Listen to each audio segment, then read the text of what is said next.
नबिल इन्भेस्टको नयाँ सिस्टममा पहिलो पटक रजिस्ट्रेसन कसरी गर्ने? सर्वप्रथम होम पेजमा जानुहोस् र साइन अप बटनमा क्लिक गर्नुहोस्।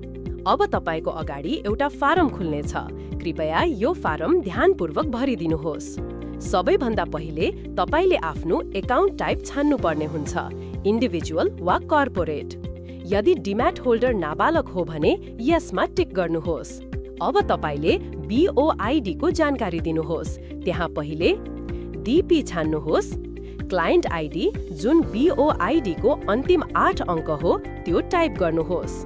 अब व्यक्तिगत विवरण दिनुहोस्। त्यसका लागि तपाईको पूरा नाम, इमेल र मोबाइल नम्बर टाइप गर्नुहोस्। इमेल भेरिफिकेसनको लागि आफ्नो इमेल आईडी प्रदान गरी सेन्ड ओटीपी बटनमा क्लिक गर्नुहोस्। तपाईले प्रदान गर्नुभएको इमेलमा ओटीपी आउनेछ। त्यो ओटीपी टाइप गरेर भेरिफाई गर्नुहोस्। अब ब्याङ्क खाताको विवरण दिनुहोस्।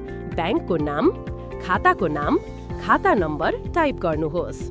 अब तपाईले प्यान नम्बर प्रदान गर्न सक्नुहुन्छ, जुन व्यक्तिगत प्रयोगकर्ताका लागि अनिवार्य भने छैन।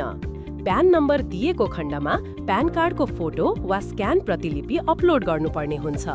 त्यसपछि डिम्याट प्रमाणका लागि तपाई मेरो share.cdsc.com.np मा गएर लगइन गर्नुहोस् र माई डिटेलमा गएर पीडीएफ डाउनलोड गरेर यहाँ अपलोड गर्नुहोस्।